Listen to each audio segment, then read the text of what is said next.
Devilish thought, ഗ്രീഷ്മയ്ക്ക് ചെകുത്താൻ ചിന്ത. ഇതായിരുന്നു ശിക്ഷാവിധിയിൽ തീപാറും വാദം നടക്കുമ്പോൾ പ്രോസിക്യൂഷൻ പറഞ്ഞ കാര്യം. സാഹചര്യ തെളിവുകൾ മാത്രമുള്ള കേസിൽ വധശിക്ഷ എങ്ങനെ നൽകാൻ കഴിയുമെന്നായിരുന്നു പ്രതിഭാഗത്തിന്റെ മറുചോദ്യം. ഒന്നാം പ്രതി ഗ്രീഷ്മയ്ക്കെതിരെ തട്ടിക്കൊണ്ടുപോകൽ, കൊലപാതകം, പോലീസിനെ തെറ്റിദ്ധരിപ്പിക്കൽ എന്നീ കുറ്റങ്ങളാണ് തെളിഞ്ഞത്. മൂന്നാം പ്രതിയും ഗ്രീഷ്മയുടെ അമ്മാവനുമായ നിർമ്മലൻ കുമാർ തെളിവ് നശിപ്പിച്ചെന്നാണ് കോടതി കണ്ടെത്തൽ. ഇംഗ്ലീഷിൽ ബിരുദാനന്തര ബിരുദം നേടിയിട്ടുണ്ടെന്നും തുടർ പഠനത്തിന് ആഗ്രഹമുണ്ടെന്നും ചില രേഖകൾ ഹാജരാക്കി കഴിഞ്ഞ ദിവസം ഗ്രീഷ്മ കോടതിയെ അറിയിച്ചിരുന്നു.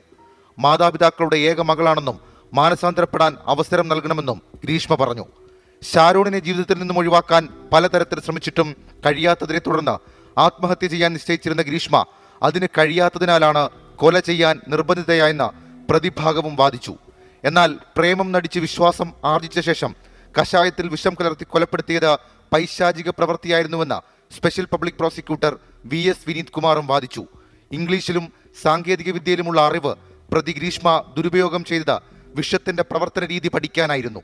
ചുണ്ടുൾപ്പെടെ വിണ്ടുകീറി ആന്തരികാവയവങ്ങളുടെയെല്ലാം രക്തം വാർന്ന് 11 ദിവസം നരകയാതന അനുഭവിച്ചാണ് ഷാരോൺ മരിച്ചത്. മനുഷ്യ മനസാക്ഷി ഞെട്ടിച്ച കൊലപാതകത്തിന് വധശിക്ഷയിൽ കുറഞ്ഞ ഒരു ശിക്ഷയും നീതീകരിക്കാനാകില്ലെന്നും പ്രോസിക്യൂഷൻ വാദിച്ചു.